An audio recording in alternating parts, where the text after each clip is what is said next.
Em meados de 2013, na Fundação Joaquim Nabuco, em Recife, nós fizemos uma pesquisa junto ao Sistema Nacional de Unidade de Conservação do Ministério do Meio Ambiente. Esse projeto tinha como objetivo principal avaliar o estado de conservação da biodiversidade dessas 14 unidades de conservação, que se distribuem ao longo do bioma Caatinga, em todo o Nordeste, abrangendo ainda um pouco o norte de Minas Gerais.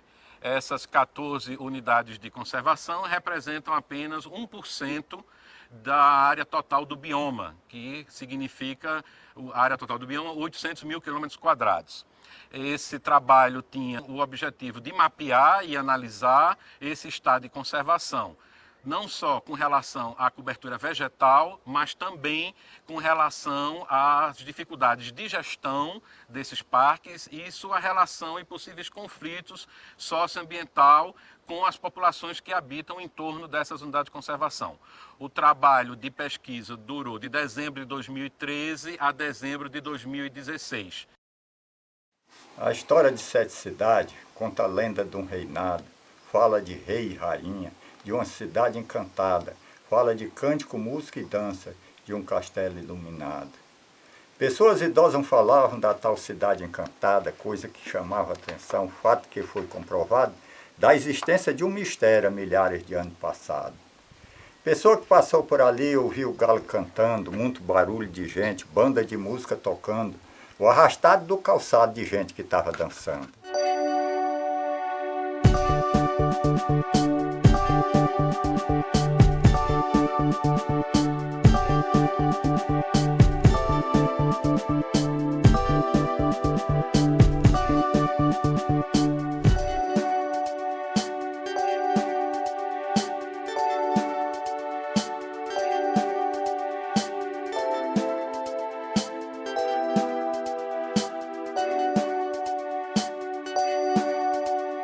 O bioma Caatinga é o único bioma exclusivamente brasileiro e ainda hoje o menos estudado.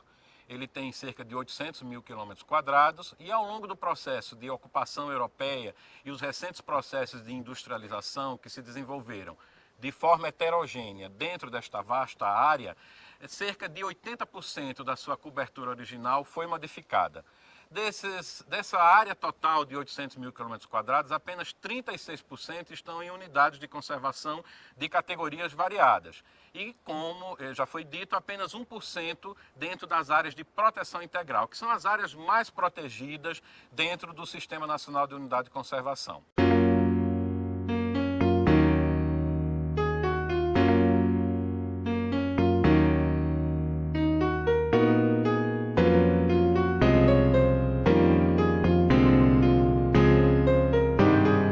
O bioma Caatinga é um ecossistema ainda pouco estudado e praticamente desprotegido em sua quase totalidade, pois menos de 1% de sua área total está sob proteção integral.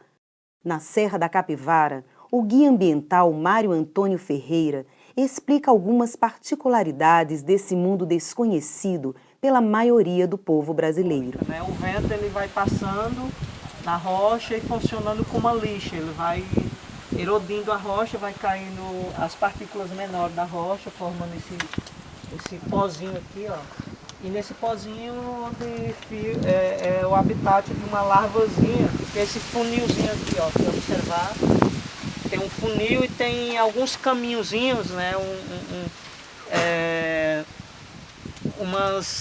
uns drenozinhos, né, que leva ao funil, que é uma forma de armadilha para capturar suas presas, né? Na Serra das Confusões, localizada no município de Caracol, estado do Piauí, existe um lugar chamado Gruta Riacho dos Bois. O nome se originou de um acidente ocorrido com um criador de gado, que causou a sua morte. A geógrafa e doutora em sensoriamento remoto, Janaína Barbosa da Silva, da Universidade Federal de Campina Grande, explica o processo de formação do vale local. Nós temos aqui essa reentrância, como se fosse um grande vale, né?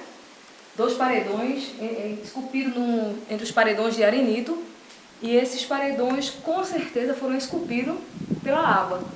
Então poderia ter sido inicialmente escavado, e à medida que essa água foi escavando e continuando a escavar, foi aprofundando.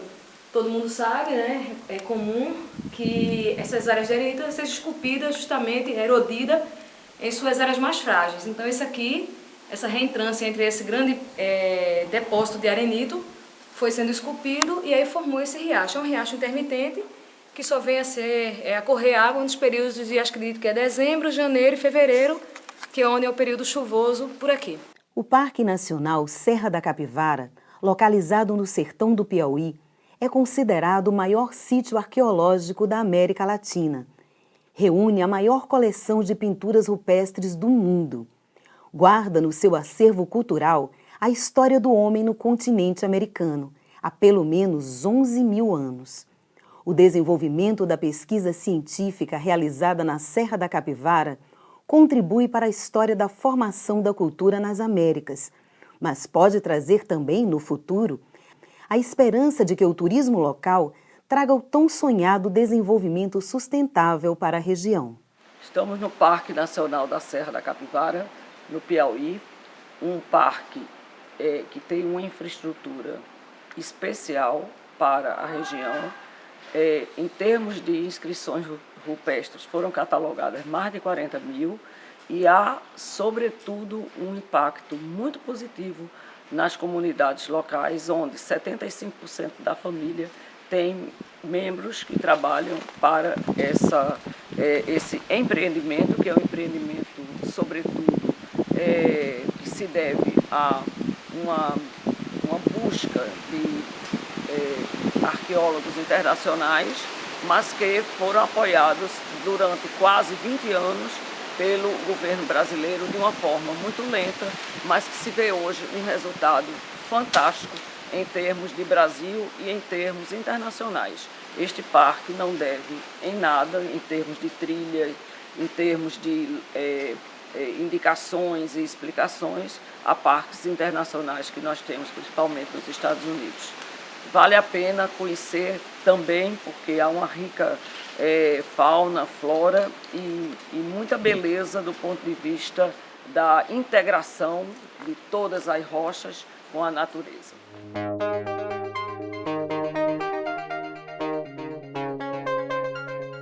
O estado de conservação do monumento natural ele é um estado de conservação bom, no geral, dentro da perspectiva do que seja uma unidade que tenha propriedades agropecuárias dentro dessa unidade.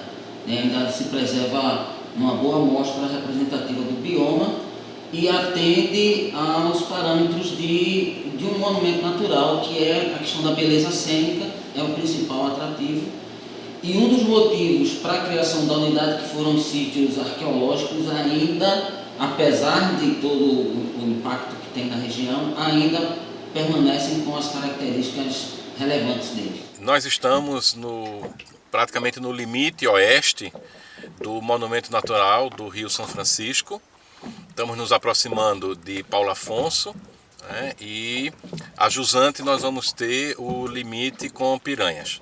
Então nós estamos numa área bem preservada desse monumento natural e observando essa paisagem, observando essa beleza cênica, a gente entende por que foi determinado pelo Sistema Nacional de Unidade de Conservação esta unidade de conservação como sendo um monumento natural, porque ele tem uma vocação para o ecoturismo, né, uma vocação onde essas áreas, pela sua própria característica singular da paisagem, permite, né, que exista um manejo do ponto de vista de unidade de conservação e, ao mesmo tempo, preservação da biodiversidade. Então, a pesquisa de campo aqui tem mostrado que as áreas estão bastante ou razoavelmente bem preservadas, embora existam alguns problemas com relação a invasões, né, mas, no geral, a área é bem preservada. São áreas particulares,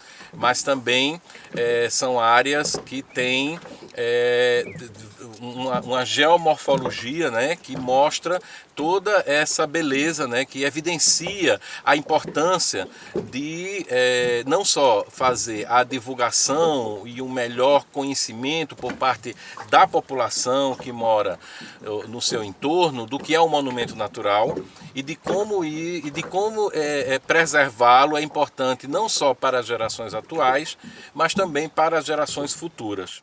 A Estação Ecológica Raso da Catarina está localizada próxima ao Rio São Francisco, a 60 quilômetros de Paulo Afonso, na parte mais seca do estado da Bahia, lugar onde as chuvas variam entre 300 e 600 milímetros anuais, num clima que transita entre o árido e o semiárido. A área é extensa, com mais de 100 mil hectares, marcados por uma vegetação de caatinga arbustiva. Cenário da Guerra de Canudos, o acesso difícil fez da região um esconderijo ideal para os cangaceiros. O Raso da Catarina é o lar da arara azul de Lear, espécie ameaçada de extinção. A estação ecológica também é significativamente bem conservada, né? Agora estão sendo feitos lá monitoramento de 4 grupos, né? Cactáceas, aves, répteis e anfíbios e mamíferos, e os dados assim, iniciais são bastante significativos. Para você ter uma ideia, se encontra ainda na unidade a onça parda, né? O animal precisa de uma grande área de vida, catitu, veado e outros animais, né? de grande e médio porte. E tem se identificado uma biodiversidade significativa. Então, uma grande área ainda, né, de vegetação contínua que suporta essa fauna e uma flora bastante diversificada. A Unidade de Conservação Parque Nacional Cavernas do Peruaçu é um valioso patrimônio geológico e arqueológico que ocupa uma área de mais de 50 mil hectares no Vale do Rio Peruaçu. As cavernas estão localizadas perto dos municípios de Januária e Itacarambi, norte de Minas Gerais. Os acessos à região se dão por meio de estradas pavimentadas, que estão em boas condições. No total, são 140 cavernas e 80 sítios arqueológicos e pinturas rupestres, que datam de 11 mil anos atrás. O parque está muito bem preservado, né? Dentro do propósito de criação do parque, que era proteger o patrimônio natural e espeleológico, ele se encontra em perfeito estado, né? Tanto as pinturas rupestres quanto as cavernas, os espeleotemas. E em relação à sua vegetação, tem uma pequena antropização por causa de fazendas que já existiam anterior à criação do parque, mas a maioria dessas áreas já foram regularizadas e está em processo de regeneração, essa vegetação. No entanto, ele não está aberto à visitação e nem vai ser aberto, porque aqui debaixo é um paredão de rocha, de pedra, não tem estudo geológico que garanta que possa receber visitantes, né? Há o risco de ceder. Então, tem um plano, um planejamento, projeto da gente fazer um deck aqui suspenso, mas isso vai demorar mais um pouco ainda. Único parque situado no Rio Grande do Norte, o Parque Nacional de Furna-Feia abrange 8.500 hectares e está entre os 8 maiores do bioma Caatinga. Furna-Feia concentra o maior número de cavernas do Brasil. Calcula-se que mais de 200. No passado, a região entre Baraunas e Mossoró foi ocupada por fazendas produtoras de melão, mas a partir de 2014 passou a ser classificada como área de proteção integral. Em termos de vegetação, o que atualmente lá se encontra é o processo de regeneração da caatinga original, dizimada por décadas de ocupação humana na região. Nós temos um fragmento de caatinga altamente diverso e bem preservado dentro da unidade. A gente estima que menos de 10% da unidade passou por um grau severo de degradação. Então, nós temos uma área contínua e extremamente relevante para a conservação. Além de toda a importância para o bioma caatinga propriamente dita, a unidade de conservação ainda tem 2 fatores extremamente relevantes para a conservação. É hoje o Parque Nacional com o maior número de cavernas integralmente protegidas, são 218 cavernas até o momento, identificadas dentro do parque. E a gente tem também registros de pinturas rupestres e registros antropológicos e arqueológicos que dão uma relevância para a unidade de conservação no sentido de preservar esse patrimônio histórico, arqueológico e ecológico do Brasil.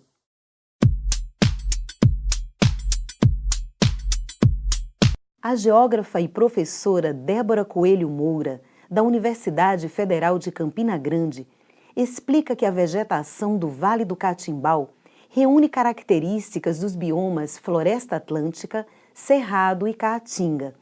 Em contrapartida, a região apresenta um conjunto florístico formado pelas florestas estacionais e espécies de ampla distribuição geográfica. Assim, a forma como essa vegetação se apresenta é claramente caracterizada pela sazonalidade climática, com uma marcante ocorrência de um período de déficit hídrico ao longo do ano. Esse amplo espectro de variação da flora ocorre em uma região muito restrita, espacialmente recobrindo as encostas ou os platôs das serras isoladas, entre 500 e 600 metros de altitude. Remotamente, no tempo de eras glaciais repetidas, essa região teria sido um refúgio montanhoso que servira de abrigo para as diferentes floras em épocas de clima mais seco. A floresta atlântica, ela ombrófila, né? Ela vai de 0 a 90 dias sem chuvas, que é 90 dias biologicamente seco. A partir daí, nós temos as estacionais, que é a floresta estacional, que é, no caso, a semidecidual, ela vai de 90 a 150 dias sem chuva. 90 a 120 dias sem chuva. E a decidual é de 120 a 150 dias sem chuvas. E o que mostra essa vegetação, que não é caatinga aqui, é o porte, a densidade, praticamente que nós temos uma floresta estacional semidecidual com muita umidade, em decorrência aqui a esse grande baixio que recebe, que capta bastante água, decorrente de todo o relevo e de toda uma geologia do arenito. A catingueira, ela é uma espécie endêmica da caatinga, ou seja, só existe nesse bioma, né?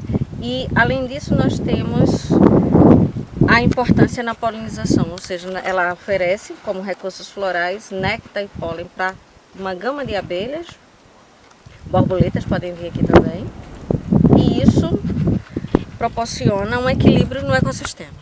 Dentre os diversos exemplares da vegetação da caatinga, o jatobá também se destaca dentre várias outras espécies e ambientes distintos, sendo uma das razões pelas quais se denomina a região como Serra das Confusões.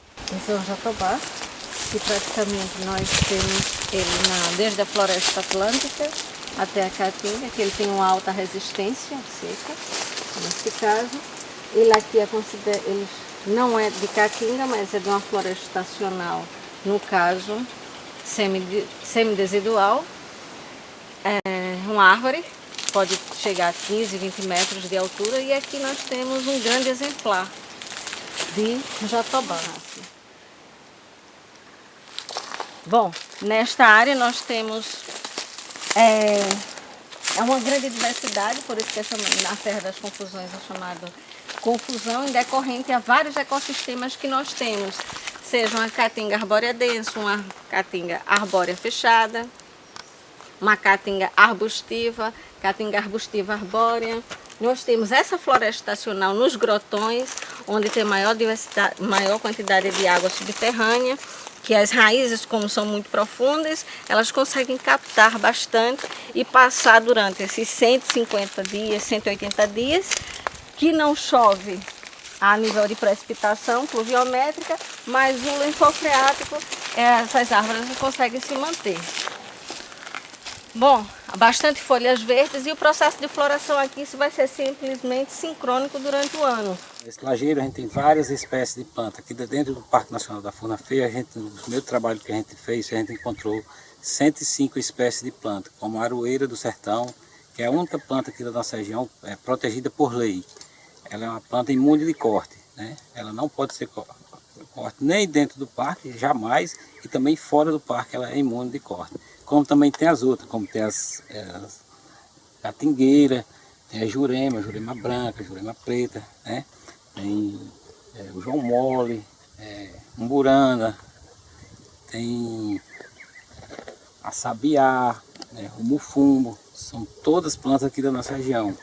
E nos futuros estudos, provavelmente vai aumentar bem muito o número dessas espécies já catalogadas aqui dentro do parque. O angico, planta que floresce em dezembro, é típico de regiões tropicais, principalmente no Brasil. É cultivada e explorada para fins comerciais, uma vez que a sua madeira é considerada de excelente qualidade. O angico é bastante utilizado em manifestações religiosas de tribos indígenas da América do Sul e de parte do Caribe. Eles precisam justamente ter um tempo para florescer, as abelhas polinizam, depois a formação do fruto e esse lançamento do fruto, que a maior parte lançado no caso é a pneumocórica, ou seja, se quebra e as sementes saem voando e conseguem se resistir até o próximo período chuvoso, até a germinação e, no caso, as plântulas conseguem sobreviver. O Monumento Natural do Rio São Francisco está localizado na divisa entre os estados de Alagoas, Bahia e Sergipe, com área territorial que abrange os municípios de Canindé de São Francisco, Delmiro Gouveia, Olho d'Água do Casado, Paulo Afonso e Piranhas. Esta unidade de conservação de proteção integral, criada em 2009, possui mais de 29 mil hectares. Nós estamos aqui no Vale dos Mestres, que é um subafluente do São Francisco, que por estar numa área de caatinga, numa área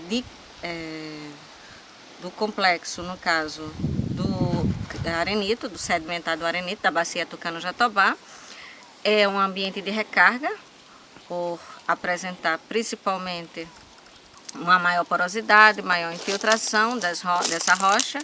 Consequentemente, o leito desses rios ainda retém bastante água e a vegetação, neste caso, para esses ambientes é uma fitofisionomia arbórea densa, ainda nessas áreas é bastante preservada. O arenito é da era paleozoica, período de tempo compreendido entre 542 milhões e 245 milhões de anos atrás, aproximadamente. Nesse ambiente, registra-se uma extensa diversidade biológica. A craibeira, que é uma tabebuia aura, uma bignoniácea, com 10 metros, 12 metros, muitas aroeiras, muitas quixabeiras, várias espécies arbóreas que concentram-se nesses ambientes de vale, principalmente vale de rio. E, além disso, nós temos várias espécies herbáceas, principalmente nos paredões, herbáceas rupestres, como Angirovernonia halley, que é uma espécie endêmica do arenito, que só existe praticamente nesse trecho, que a professora, no caso a Rita de Cássia, do IPA, foi quem identificou. E além disso, nós temos várias outras, principalmente as bromélias Encolira inspectables, que tomam conta dessa região. As sebastianas, as euforbiáceas, né? São de ambientes com bastante água. E, principalmente, nas encostas, nós temos uma vegetação arbustiva, densa, com bastante cactáceas, principalmente os facheiros, os mandacarus e alguns angicos de caroço.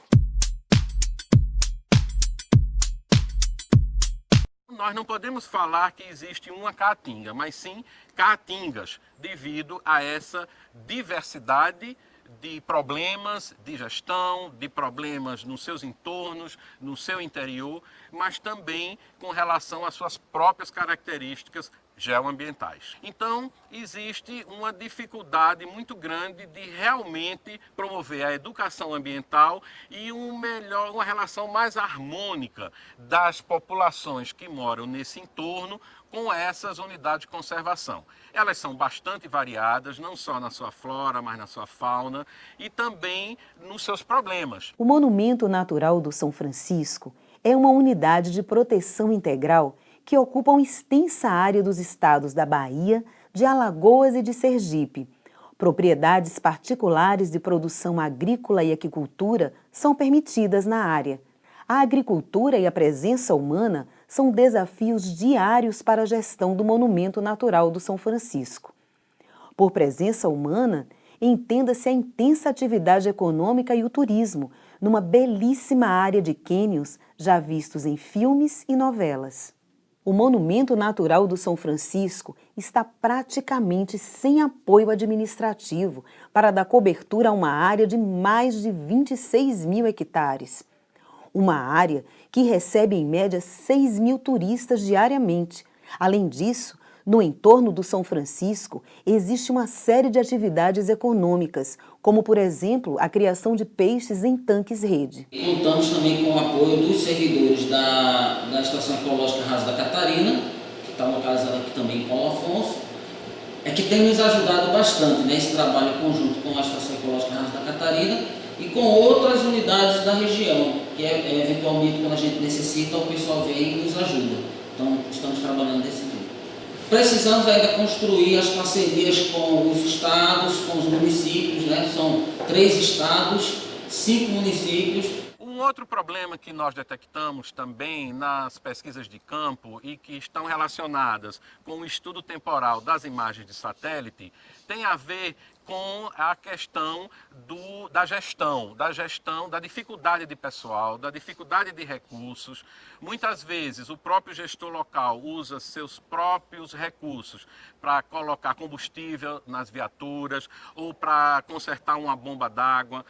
Em algumas unidades, inclusive, existe uma infraestrutura que foi construída e que, por falta de recursos, não tem manutenção, portanto, não pode ser utilizada por esses pesquisadores, pelos estudantes, pelos professores que visitam. A Estação Ecológica Raso da Catarina dispõe de infraestrutura física e tecnológica de alto padrão.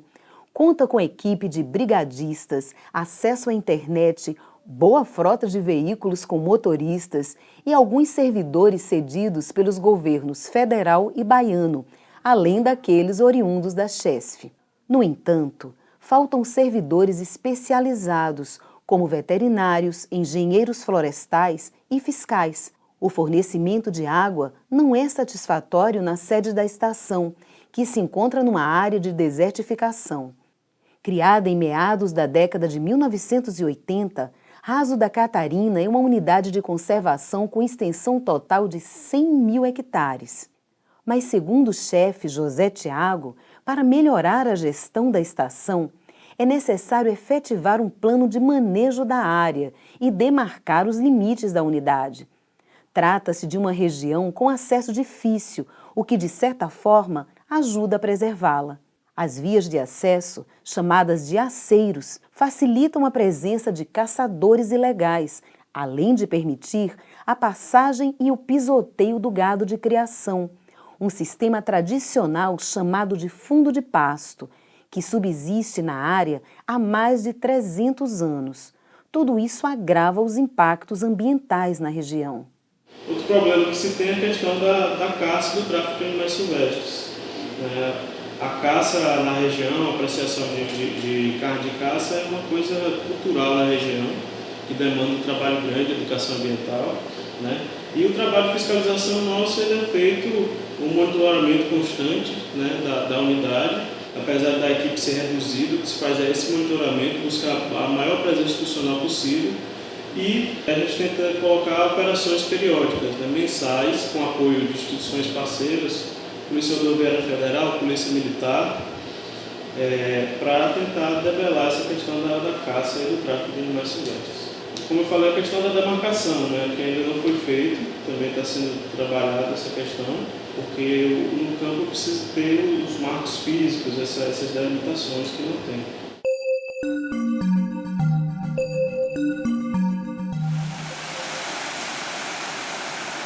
Na Chapada Diamantina, situada na Bahia, a pesquisadora Janaína Barbosa da Silva e o barqueiro Fábio Salles Silvestre vasculharam a área denominada Pantanal do Maribus, que significa área alagada. O rio onde navegam nasce em Iraquara, local de cavernas de formação calcária, passa ao lado da cidade de Lençóis para desaguar no rio Paraguaçu. A região é repleta de rios, Roncador, Garapa, Capivara, Rio Preto, todos desaguam na planície alagada. O local é de risco para atividade pesqueira, mas está liberada para qualquer pessoa, sendo proibida apenas na época da piracema. Pesca-se uma grande variedade de peixes, tucunaré, traíra, apanhari, mole, piau, curimba, piranha. O período da piracema vai de outubro a março, podendo começar em agosto. Os meios de pesca são os mais variados: tarrafa, vara, armadilha e linha de corrida. Encontram-se espécies aquáticas de mini vitória régia, cabomba, salvinha. No entorno, a vegetação é basicamente de mata atlântica e também de gramíneas, como o papiro. Uma das joias do bioma é a Chapada Diamantina, localizada no centro-oeste da Bahia, muito visitada por turistas brasileiros e estrangeiros, apesar do acesso difícil. Tamanho fluxo de pessoas traz problemas para a gestão do Parque Nacional Chapada Diamantina, segundo avalia o chefe da unidade, Bruno Lintomen. Uma grande dificuldade hoje de estrutura no parque, estrutura física e de pessoal. Um pessoal muito reduzido.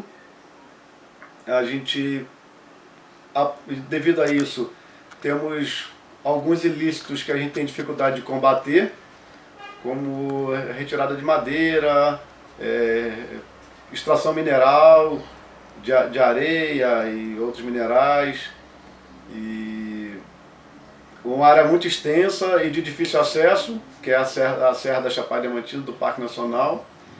E temos muita dificuldade de gerenciar isso com os recursos que a gente tem atualmente. E temos hoje um desafio que é tentar gerenciar a relação do parque com as comunidades tradicionais que se encontram dentro do Parque Nacional. Honório Miguel Arraes é o chefe da Unidade de Conservação de Aiuaba, no Ceará. Assim como outros gestores, Arraes aponta os problemas que enfrenta. A principal dificuldade é os recursos. Vai fazer 3 anos que eu estou à frente aqui da unidade, como responsável da unidade, e a gente não tem recursos para nada. Inclusive, nós só temos recursos que tem só para combustível do carro, assim mesmo foi reduzido esse combustível dos carros. Recursos nós não temos para nada, para nenhum, são isso. E outra dificuldade é a falta de pessoal também. Que no caso a unidade é uma área com 11.525 hectares, ela conta com 2 servidores do ICMBio, no caso eu, responsável fiscal, e o colega Martins, Antônio Martins, que ele é auxiliar. E temos 4 vigilantes na sede da ESEC, e 2 pessoas da limpeza e uma secretária que trabalha na parte burocrática. Nós temos nós temos 2 postos de apoio. Um fica no final da ESEC a 42 quilômetros, que tinha uma vigilância, mas foi desativada no ano passado. Nós fizemos documento, mandamos para Brasília, solicitando o retorno desse pessoal, que facilita muito a entrada de caçadores nessa área, ficar muito distante. E se ativasse novamente esse posto, para nós seria ótimo. E ter o outro posto fica a 17 quilômetros, tanto fica o outro colega, o outro servidor do ICMBio, Antônio Martins da Silva. Apesar do Parque Nacional de Ubajara ser classificado como uma unidade de conservação da Caatinga, está, na verdade, situado num brejo de altitude, com remanescentes de espécies da Mata Atlântica. A gestão do parque apresenta problemas bem parecidos com a maioria das unidades localizadas na Caatinga. Com falta de recursos financeiros e humanos, o parque já foi ampliado em mais de 10 vezes, mas a área ampliada nunca foi regularizada. Segundo o chefe da unidade, Gilson Mota, outros problemas enfrentados são a pressão urbana muito próxima. A região possui fábricas artesanais de rapadura. O parque é muito visitado, a gente recebe mais de 100 mil visitantes por ano, então essas questões das concessões não ser regularizadas. Nós temos um teleférico, que é o grande atrativo do parque, o bondinho, que está parado, porque falta ainda também regularizar a concessão desse bondinho. O Parque da Serra da Capivara, situado na região de São Raimundo Nonato, no Piauí, se destaca quando se pensa em conservação da biodiversidade, resultado do esforço de gestão conjunta do IBAMA, ICMBio e da Fundação Museu do Homem Americano. Há mais de 20 anos, essas ações permitiram a recuperação de áreas nativas, em especial da fauna local, que são referência quando se pensa no padrão de qualidade que deve apresentar um parque nacional, embora atualmente esteja passando por grave falta de recursos. Alguns desses problemas são apontados pelo chefe Fernando Tizianel. Institucionalmente, nós temos um problema com a regulação fundiária do parque, algumas áreas que precisam ser concluídas a regularização fundiária, porém nós já temos muitas outras áreas em que nós temos a unidade consolidada. As limitações são que, como nós temos uma parceria para a gestão, muitas vezes a instituição cogestora ela não tem uma garantia anual de recursos para manter o parque. Então, por exemplo, funcionários nas guaritas, serviços gerais de manutenção de estradas, equipes de conservação de sítios arqueológicos, todas as atividades são mantidas pelo cogestor e normalmente nós temos um problema de manter essas atividades. Para o chefe do Parque Nacional da Serra da Capivara, não se faz conservação sem o envolvimento das pessoas que residem na região.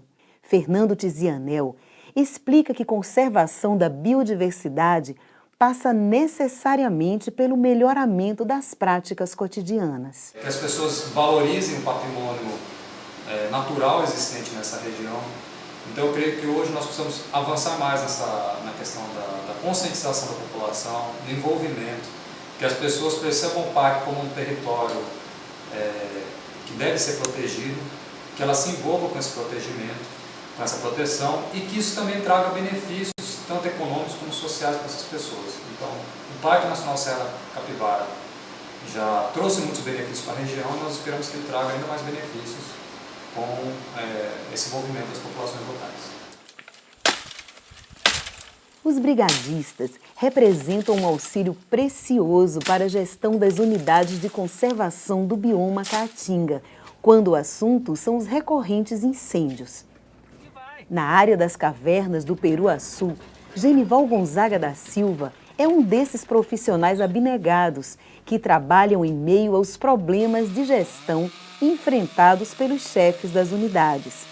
Além disso, ele e outros companheiros atuam no trabalho de prevenção e conscientização da população local.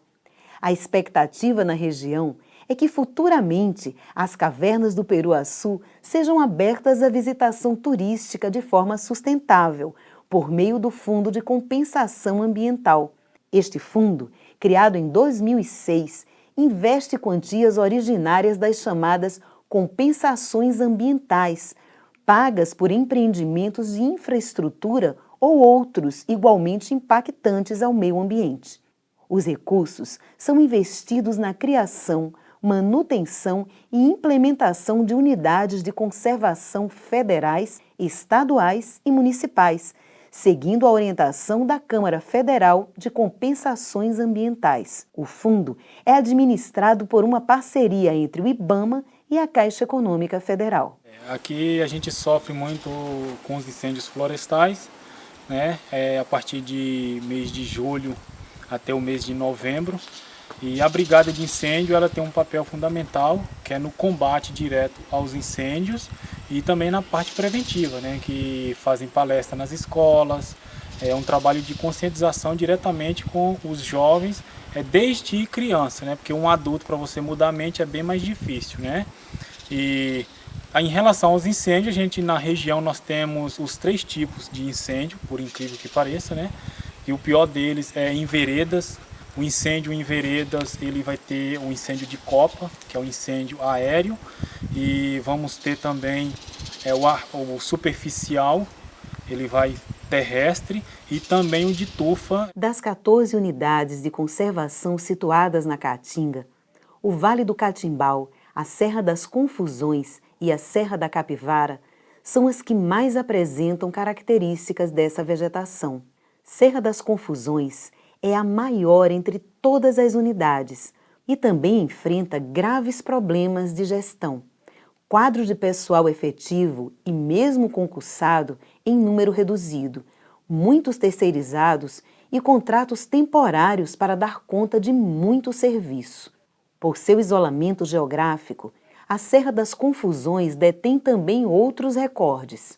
É a unidade mais isolada e, talvez por isso, a menos pesquisada e menos protegida pelo poder público.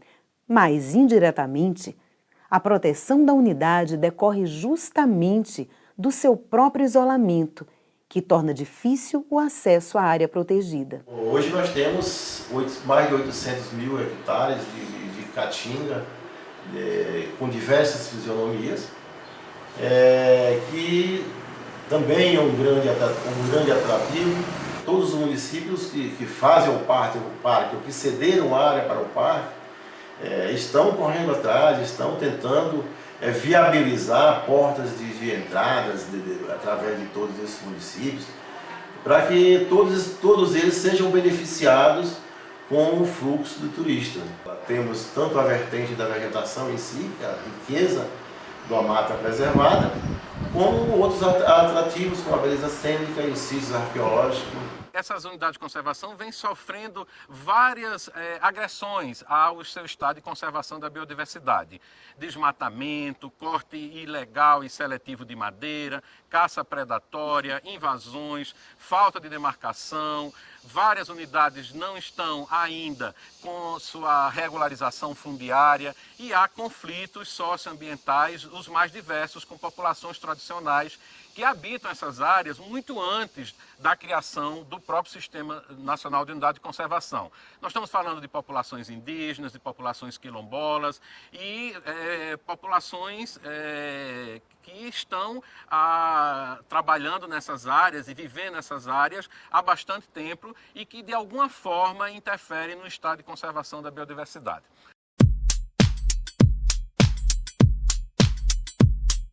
No Vale do Catimbau, a parte mais degradada coincide com as áreas de conflito socioambiental. Essas áreas são terras remanescentes de tribos indígenas. Também geram muito conflito as terras de antigos proprietários, porque existe quem permaneça na terra à espera dos acordos de indenização com o governo federal. Outros já receberam, mas se recusam a deixar o local. As áreas degradadas do parque são as mais problemáticas dentre as 14 unidades de conservação do bioma Caatinga. Em completo abandono estão os paredões típicos do Catimbau.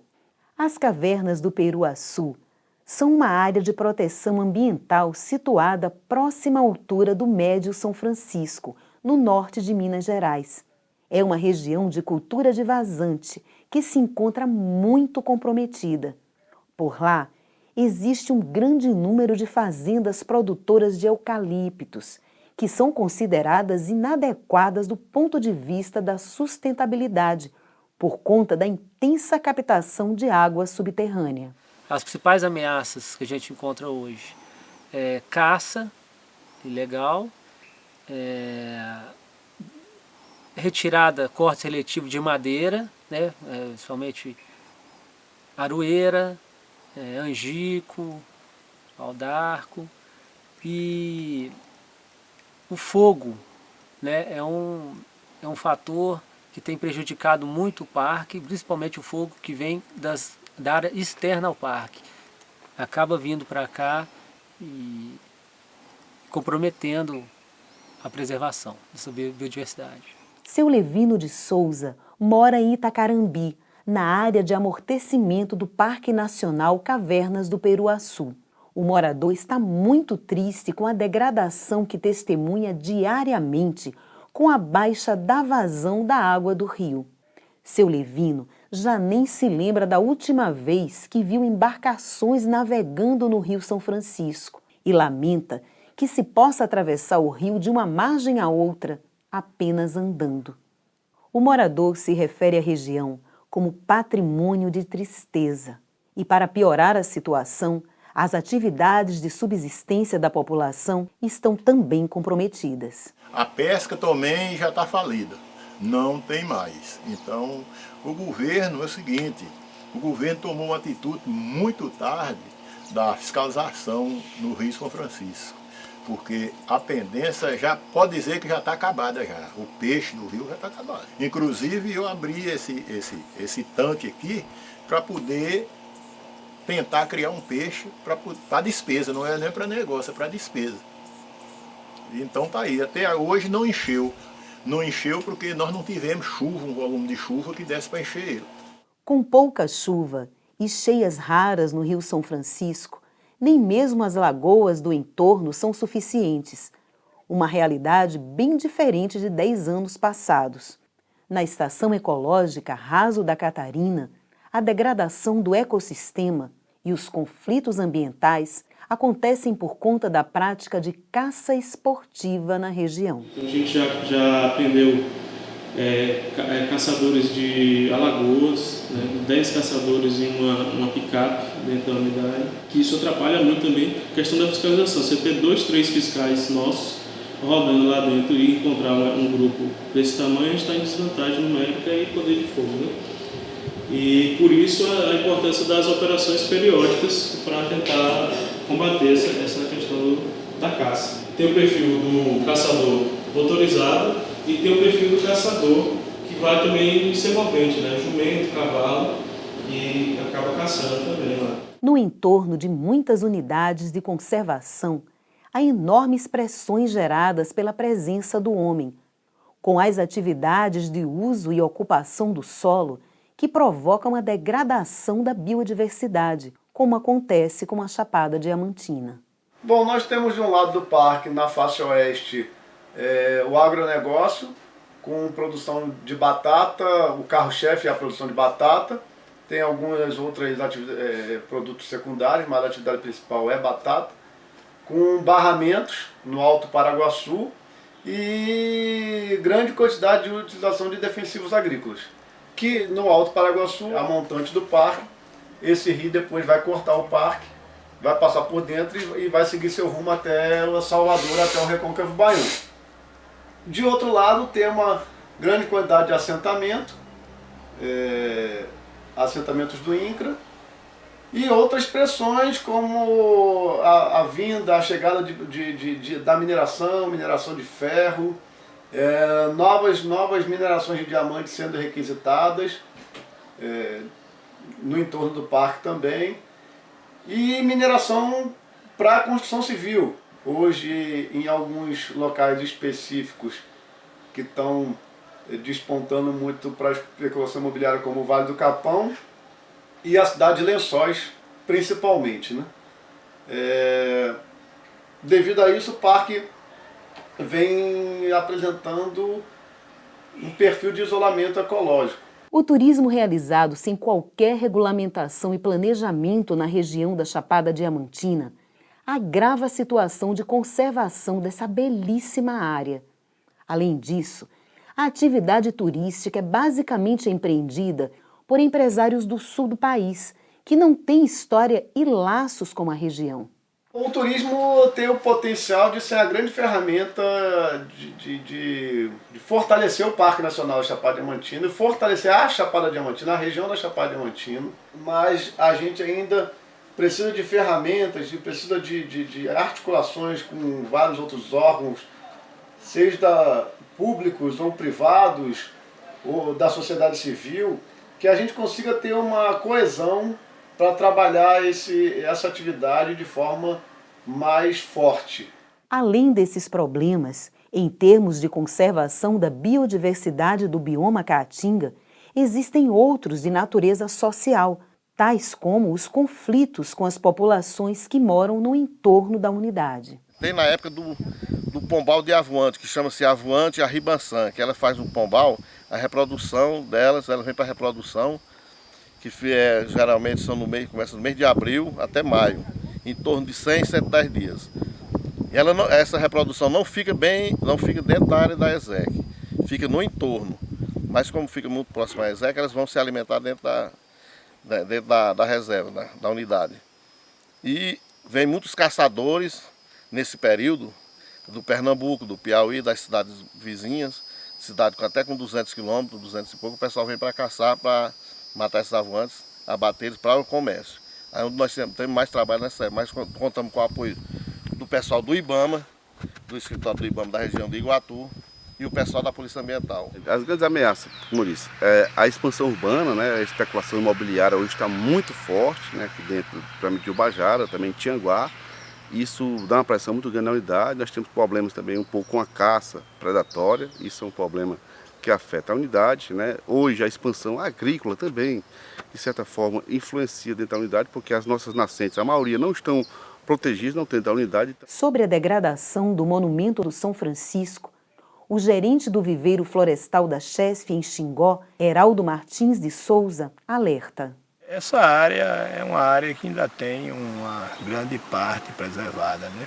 Ao longo de toda essa extensão envolvendo esse município aqui, a Bahia, né, a região de Sergipe, aqui de Alagoas, né, que envolve Paulo Afonso, Canindé de São Francisco, Piranhas, Olho d'Água do Casado, Delmiro Gouveia. Ainda existe grande parte preservada ligada a essa parte do cânion. Agora, falta divulgar mais sobre o monumento natural, falta conversar mais com a população, para que esse pessoal que estão habitando por aqui realmente se conscientize e comecem a somar para preservar, né? Porque já que a área tem grande parte preservada, mas existem algumas localidades que é um pouco degradada e que o pessoal tenha essa conscientização de ajudar a preservar toda essa parte através de uma divulgação que hoje existe um monumento natural, que às vezes o pessoal, muita gente ainda não sabe que existe esse monumento natural. Apesar da Serra de Itabaiana ser uma unidade de conservação de pequeno porte, o chefe da unidade, Marlino Costa, aponta que o reduzido quadro de servidores, como brigadistas, e os escassos recursos financeiros trazem grandes problemas ambientais. O mais grave desses problemas é o lixo acumulado deixado por pessoas que realizam rituais de oferendas no local. Os restos de comida fazem mal à fauna silvestre e as velas acesas provocam incêndios. O Parque Nacional Serra Itabaiana está inserido numa região muito urbanizada, muito ocupada. O entorno é bastante ocupado por populações locais. Isso só já é um problema de pressão, né? Porque tradicionalmente as comunidades locais, né, desenvolvem de alguma forma algumas atividades de impacto, como por exemplo a caça. A gente tem um problema muito sério aqui, por exemplo, dos incêndios, né? E os incêndios ele ocorre a partir de algumas atividades que são realizadas, né, por as comunidades locais. Do ponto de vista do uso da unidade de conservação, a gente tem um problema relacionado ao lixo, por exemplo, né? Apesar da gente ter uma coleta de lixo, essa sim, eficiente, mas ainda não há uma compreensão das pessoas de um modo geral que o lixo na unidade de conservação é um problema. A gente tem aqui uma brigada contratada durante 6 meses, de novembro a abril, e após a contratação dessa brigada a gente tem reduzido muito a quantidade de área queimada. A caça realizada pela população local é mais um problema na Serra de Itabaiana.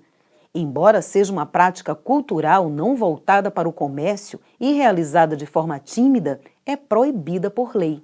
A gestão da unidade faz um monitoramento, inclusive em relação a espécies que podem desaparecer por conta da caça. Por exemplo, a gente tinha um registro aqui no passado da espécie de veado, onde a gente sabia que tinha em torno de 6 a 8 exemplares, e andando aqui no parque a gente já observou que essa população de veado, por exemplo, já aumentou bastante. Na estação ecológica do Seridó, além dos problemas de gestão pela quase ausência do poder público, os problemas principais de degradação estão relacionados à prática de caça esportiva de espécies, como o peba e o tatu.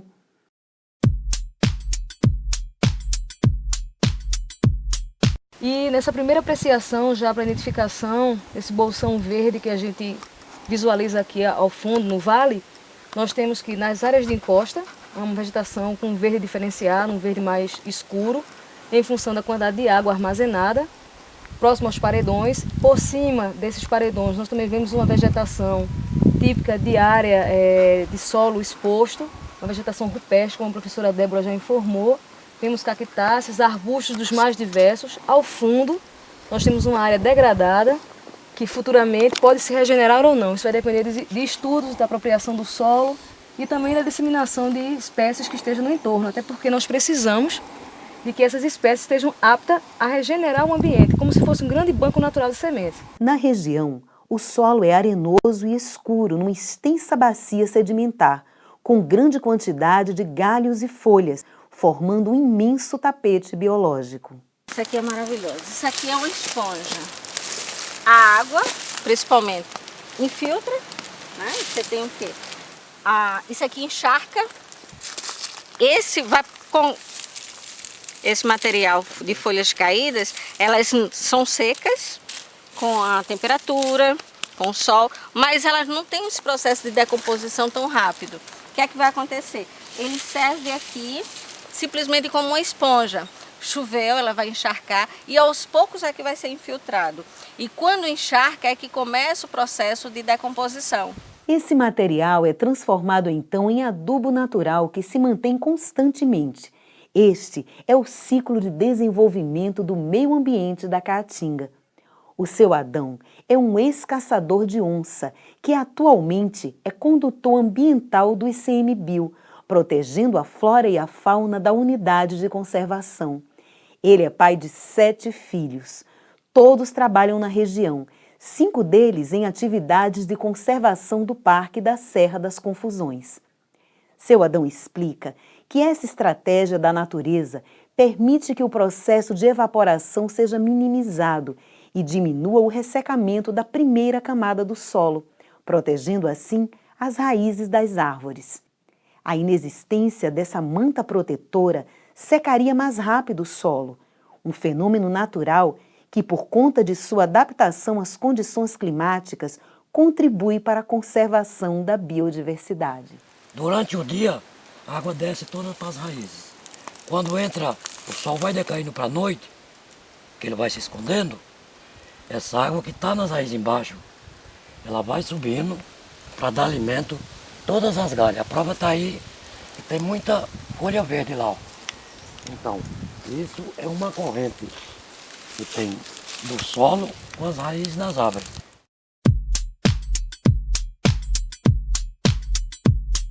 O problema da gestão não é local. O problema da gestão está no nível federal. As unidades de conservação do bioma Caatinga não recebem a devida atenção que esse bioma requer do governo brasileiro. De tal forma que é necessário haver novos concursos para que tenham novos analistas ambientais, maiores equipes de brigadistas, melhor infraestrutura, demarcação das áreas, regularização fundiária. Então, não é apenas recursos humanos que são necessários, mas também recursos financeiros.